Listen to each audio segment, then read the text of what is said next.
अब आ जाते हैं हम मेथड्स पे, जो कि लेक्चर 2 का 4th पार्ट है और स्लाइड नंबर 35।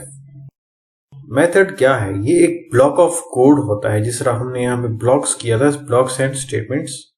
ये जो ब्लॉक है, इस ब्लॉक को हम एक नाम दे देते हैं, उसको बोलते हैं मेथड। और इसमें वो कोड होता है जो कि बार बार हम उसको कॉल करना चाहते हैं। तो बजाय इसके कि आप पूरे करीबन 5 से 10 स्टेटमेंट्स या इससे ज्यादा स्टेटमेंट्स आप दोबारा कॉपी पेस्ट कर लें, तो इससे अच्छा है उसको ब्लॉक ऑफ कोड को आप एक नाम दे दें और उस नाम के थ्रू आप सिर्फ उसको कॉल करेंगे बाय नेम, और वो पूरा का पूरा कोड एग्जीक्यूट हो जाएगा। और इसमें फिर ये होगा कि सिर्फ वही काम हो सकता है जो कि टास्क आपने उस ब्लॉक ऑफ कोड में सेट किया हुआ है, तो आप उसको दोबारा बाय नेम कॉल कर सकते हैं। और इसमें यह भी हो सकता है कि सिंपल बाय नेम कॉल कर लें, या आप उसमें इनपुट पैरामीटर सेट कर लें कि इतने 2 या 3 इनपुट्स हों, और इन रिटर्न भी कर सकता है कि कोई आपने इनपुट्स दे दिए हैं और कोई आउटपुट रिटर्न कर लें इन दी फॉर्म ऑफ इंटीजर हो गया या बूलियन वैल्यू, इस तरह कुछ भी हो, आपको एक वैल्यू रिटर्न कर ले उसके बदले, जिसको हम नेक्स्ट क्लास में, जो नेक्स्ट लेक्चर में, उसमें हम डिटेल में फिर हम चेक कर लेंगे। अभी तक हमने कोड को सिर्फ मेन फंक्शन में लिखा, लेकिन इसके बाद हम कोड को आसानी से सेपरेट करके लिखेंगे ताकि हमें कोड रीडिंग में आसानी हो, और वो कोड जो कि बार बार रिपीट हो रहा हो उसको हम एक ब्लॉक ऑफ कोड में एज अ मेथड सेव कर लेंगे और बाय नेम सिर्फ उसको कॉल करेंगे। इससे ये होगा कि आपका कोड होगा वो शॉर्ट हो जाएगा और रीडेबल भी हो जाएगा। इसमें फिर अगर कई गलतियां हो रही हैं तो आपको फिर आसानी होती है कि इस ब्लॉक ऑफ कोड में गलती है और ये वैल्यू रिटर्न नहीं कर पा रहा, तो आप सिर्फ उसी में चेंज करोगे। बाकी जितना वो code by name repeat call हो चुका है, तो उसमें फिर ये होगा कि आपको उसके पूरे कोड को आपको रिवाइव करने की जरूरत नहीं पड़ेगी। सिर्फ उस एक ब्लॉक ऑफ कोड में चेंज कर लें, फिर आपका कोड सेट हो जाएगा। अब फॉर्मेट पे आ जाते हैं कि इस मेथड का फॉर्मेट क्या है। अब इसका जो फॉर्मेट है, मॉडिफायर इसमें क्या पब्लिक, प्राइवेट या प्रोटेक्टेड हो सकते हैं। तो मॉडिफायर के बारे में हम डिटेल में पढ़ेंगे कि, लेकिन यहाँ पे प्राइवेट लिखा हुआ है। प्राइवेट मतलब ये फंक्शन सिर्फ इस क्लास के अंदर ही एक्सेस हो सकता है, बाहर से हम इसको एक्सेस नहीं कर सकते। और एक है स्टैटिक जिस तरह मेन फंक्शन में हमने पढ़ा था कि ऑब्जेक्ट बनाने की जरूरत नहीं पड़ती हमारे लिए। रिटर्न टाइप क्या है कि एक आप कौन सी वैल्यू इस फंक्शन के थ्रू, जो ब्लॉक ऑफ कोड है, ये कुछ रिटर्न करेगा या नहीं करेगा। तो रिटर्न टाइप या तो वॉइड आ सकता है या फिर कोई डेटा टाइप, जिस तरह यहाँ पे integers, float, double, string, character, कुछ भी हो, लेकिन फिर आपको उसके हिसाब से रिटर्न करना पड़ता है। और फिर मेथड नेम हो गया। मेथड नेम आपने जो भी लिखना है, जिस तरह यहाँ पे मेथड नेम यूनिक होना चाहिए क्योंकि कोई और इसको यूज ना कर ले, तो ये मेथड नेम। और पैरामीटर्स का मतलब क्या है कि आप इनपुट पैरामीटर्स देंगे। इस तरह यहाँ पे इनपुट पैरामीटर नहीं है, इसका मतलब ये है कि आप इसको बाय नेम कॉल कर लें, आपने कोई इनपुट नहीं देनी। लेकिन इस केस में आप एक इनपुट को इंटीजर फॉर्म में देंगे जो कि एज अ लेंथ फिर यूज होगा। अब इसका एग्जाम्पल, अब जो मेथड होता है वो आप मेन फंक्शन में भी कर सकते हैं, या फिर आप एक क्लास बना लें, उसके अंदर आप मेथड्स बना लें। मेन मेथड जो कि स्टार्टिंग पॉइंट है, क्योंकि यहां से जब भी आप एग्जीक्यूटिबल फाइल बना लें, जो प्रोग्राम बनाते हैं, तो वो मेन फंक्शन से ही स्टार्ट होता है। तो इस केस में मेन फंक्शन के अंदर जितने भी फंक्शंस हैं, तो आप उसको एज अ स्टैटिक भी कर सकते हैं कि वो फंक्शंस जितनी भी हैं वो सारे के सारे स्टैटिक हों। जिस तरह आपको पहले ही पता है कि जब कोई हम स्टैटिक लिखते हैं तो उसको कॉल करने के लिए हमें ऑब्जेक्ट बनाने की जरूरत नहीं पड़ती, जो कि हम फिर नेक्स्ट लेक्चर्स में काफी डिटेल में पढ़ेंगे कि ऑब्जेक्ट है क्या। और दूसरा पॉइंट ये कि मेथड को इन्वोक करने के लिए आपको सिर्फ एक नाम लिखने की जरूरत है। जिस तरह यहाँ देखिए एम्प्टी मेथड, ये लिखेंगे तो इसका जो ब्लॉक इस मेन इसके क्लास में ब्लॉक ऑफ कोड एक्चुअली जो कि एक्सप्लेन्ड है, उसको हमने नाम दिया है। उस पूरे ब्लॉक को हम सिर्फ इस नाम से ही एक्सेस कर सकते हैं। और दूसरा क्या, इन केस अगर रिटर्न वैल्यू हमें चाहिए हो तो हमें वो फंक्शन को हम इस तरह सेट करते हैं कि वो उसकी जो वैल्यू है वो किसी एक वेरिएबल में स्टोर हो जाए। जैसा ये गेट पैरामीटर, अब ये कोई फंक्शन होगा, इसमें हमने कोई इनपुट वैल्यू दी 15, 20, 30 कोई वैल्यू होगा, तो ये रिटर्न करेगा। तो रिटर्न कहीं ना कहीं सेव तो करेगा ना, तो जारी बात है फिर हम इसको क्या करते हैं, असाइनमेंट ऑपरेटर के थ्रू वो किसी वेरिएबल में हम सेव करते हैं। लेकिन इसके ऊपर के केस में क्या था, कोई इनपुट पैरामीटर नहीं है और इसमें हमने कोई रिटर्न टाइप भी नहीं मांगा, तो आप उसको सिंपल भी कॉल कर सकते हैं। लेकिन अब कोई अगर कुछ आपने रिटर्न करना है तो आपने वो वैल्यू किसी न किसी वेरिएबल में स्टोर भी करना है। तो इसका हम एग्जाम्पल कर लेंगे। अब आपको मैं एक तरीका बताता हूं जो कि नेटबीन्स या जो हायर लेवल लैंग्वेजेस है हमें प्रोवाइड करती हैं। अब यहां देखिए मैंने लिखा एम्प्टी मेथड। अब इसका ब्लॉक कैसे बनेगा, तो बजाय इसके कि आप इसके लिए पूरा कोड लिखें तो आप यहां जाएं, यहां देखें hint create method empty method in greater project main. अब इस मेन फंक्शन में इसका जो ब्लॉक है वो बन जाएगा। मैंने क्लिक किया तो यहां देखें मेन फंक्शन है यहां से लेकर यहां तक, लेकिन नीचे क्या हुआ, इस क्लास के अंदर, क्योंकि ये जो है क्लास के अंदर है लेकिन मेन फंक्शन से बाहर, अब इसका मेथड बन गया है। ठीक है, तो ये कॉल करेगा जब भी अब मैं एग्जीक्यूट करूंगा तो ये मेन फंक्शन को कॉल करेगा। लेकिन दूसरा एक और पॉइंट है इसमें, ये जो है आपने इसको खत्म कर देना है। क्यों, क्योंकि ये एक एक्सेप्शन है, क्योंकि इसमें कुछ है नहीं, तो ये रिटर्न फॉल्स करेगा कि, तो इस वजह से आपने इसको रिमूव करना है। इसको बेसिकली ट्राई कैच ब्लॉक है एरर्स के लिए, तो इसको आपने फिलहाल रिमूव कर देना है। और इसमें मैं एक सिंपल फंक्शन ऐड कर लेता हूं, एक सिस्टम वो कर लेता हूं टू। ठीक है, जब ये मेथड कॉल होगा तो वो इस ब्लॉक में जितना भी कोड है वो इसको एग्जीक्यूट करेगा। तो लेट्स एक दफा ट्राई कर लें टू। क्योंकि इसमें क्या है, ना ही कोई इनपुट पैरामीटर है, ठीक है, और ना ही कोई रिटर्न करेगा, रिटर्न टाइप यहाँ पे है। जैसे देखिए private static void empty method, और इसके ऊपर मैं ऊपर और नीचे कुछ स्टेटमेंट्स एंड कर लूं 6, ठीक है 7। अब यहाँ पे मैंने किया था, उसको मैं कर लेता हूं 1 2 3 4 5। उसको मैं कर लूं ताकि आपको क्लियर हो जाए।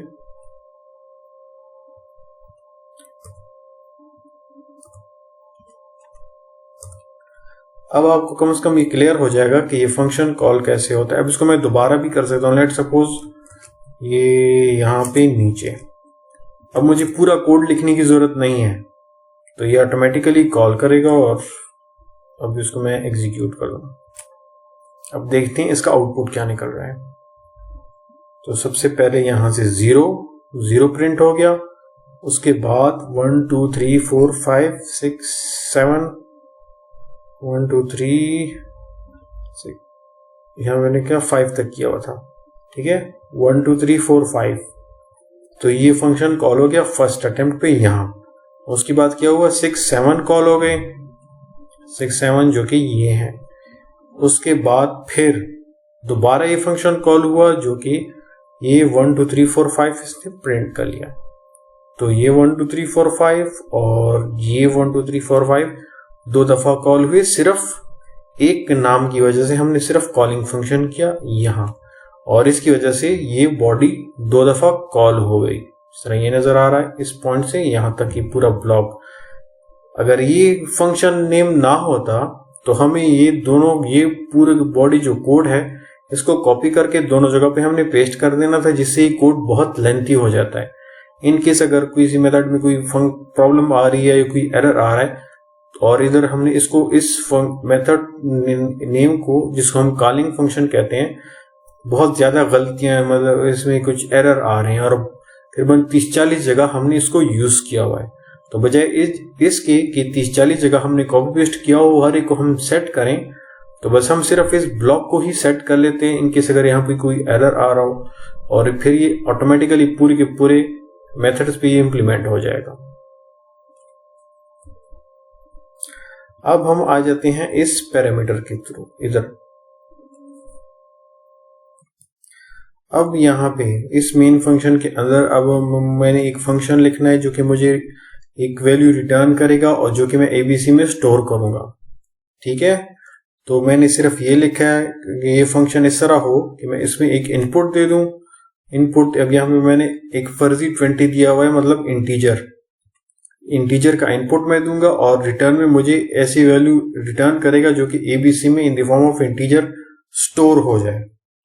और इसके लिए मैंने अब एक बॉडी बनानी है, तो बजाय इसकी कि आप इसके लिए पूरी बॉडी बना लें, तो आसानी से ये काम आप इस एडिटर पर ही छोड़ सकते हैं, या काम जो इसके अपनी प्रॉपर्टीज हैं। तो यहाँ पे देखें, जब भी लाइट आ जाए और रेड मार्क, तो इसका मतलब ये आपको सजेशन दे सकता है।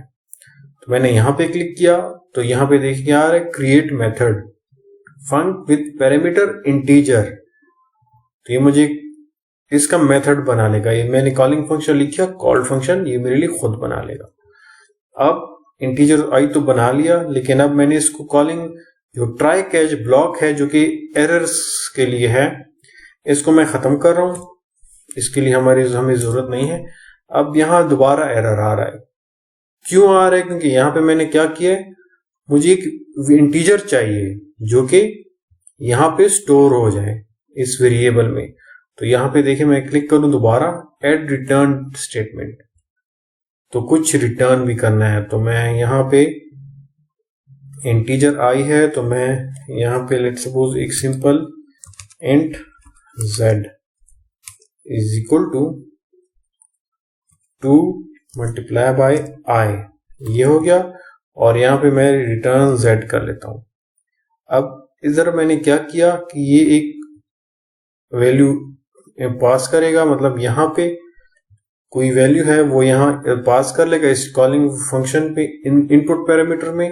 अभी i किसकी इक्वल है, 20 के, क्योंकि मैंने वहां 20 लिखा था, वो इंटीजर है, तो ऑटोमेटिकली इसने लिखा हुआ है i। और एक रिटर्न मुझे क्या करेगा, मल्टीप्लाई बाय 2 की वैल्यू मुझे ये रिटर्न करेगा, जो कि किस फॉर्म में है, इंटीजर फॉर्म में है, और फिर वो एबीसी में स्टोर होगा। अब मैं यहां लिख लेता हूं system dot out dot print ln, जो कि नेक्स्ट लाइन है, और यहां पे मैं लिख लेता हूं ABC, जो कि मुझे वैल्यू शो कर लो। अब यहाँ पे क्या वैल्यू होनी चाहिए, 20 मल्टीप्लाई बाई 2, 40 आंसर आने चाहिए। मैं इसको एग्जीक्यूट करूं तो यहां देखा 40 आंसर आ गया। अब ये वही बात है कि मैं कोई भी वैल्यू भेज सकता हूं। इसको मैं थोड़ा चेंज कर लूं। अब इसमें मुझे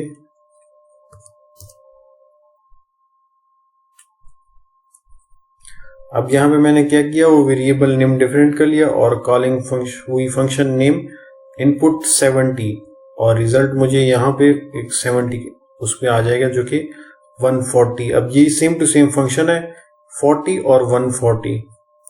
सिंपल, मुझे उस मल्टीप्लिकेशन की जरूरत नहीं है, बस सिंपल एक फंक्शन के थ्रू ही मैं वो पूरा का पूरा प्रोसेस दोबारा करता जाऊंगा।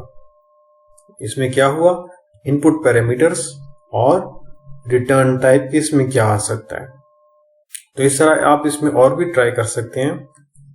अब यहां पे मैंने लिखा int z is equal to 3 inputs 10, 12, 15।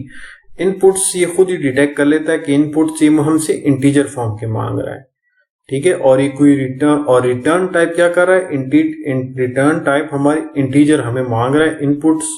Input parameter integers और रिटर्न भी इंटीजर के फॉर्म में।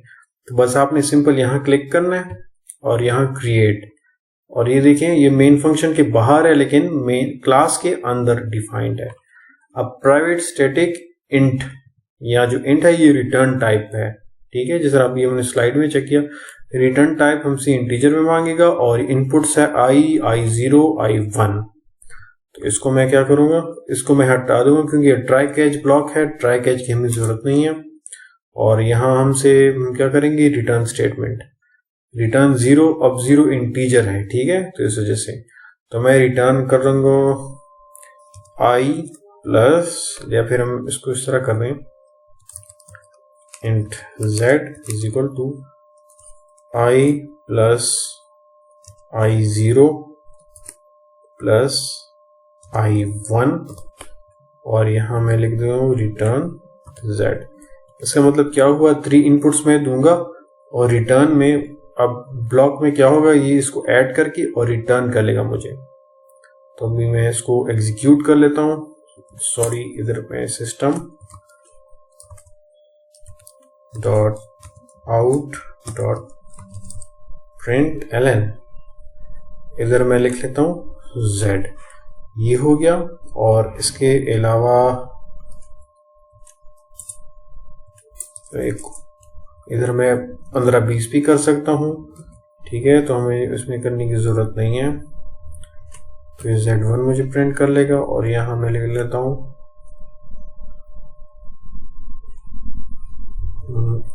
2 2 और 1। अब मैं इसको एग्जीक्यूट कर लेता हूं कि हमें रिजल्ट क्या देगा। पहले वाले में 37 है, ठीक है, और सेकंड वाले में 5। तो इस तरह आप वजह खुद भी वो कर सकते हैं, लिख सकते हैं, और आप इस एडिटर पे भी छोड़ सकते हैं। लेकिन यहाँ पे देखिए मेन मेथड में स्टैटिक लिखता हुआ आ रहा है। अगर आप क्लास में किसी क्लास बना के उसमें करना चाहते हैं, जो कि हम नेक्स्ट लेक्चर में काफी डिटेल में करेंगे, तो वहां हमें स्टैटिक लिखने की जरूरत नहीं है। तो ये सिर्फ हम मेन मेथड के लेवल तक हम स्टैटिक लिखते हैं। उसके बाद फिर कंट्रोल फ्लो स्टेटमेंट्स हैं, जिस तरह if else statement, for loop वगैरह, ये हम नेक्स्ट लेक्चर में काफी डिटेल में करेंगे, जो कि लेक्चर 2 का ही पार्ट है।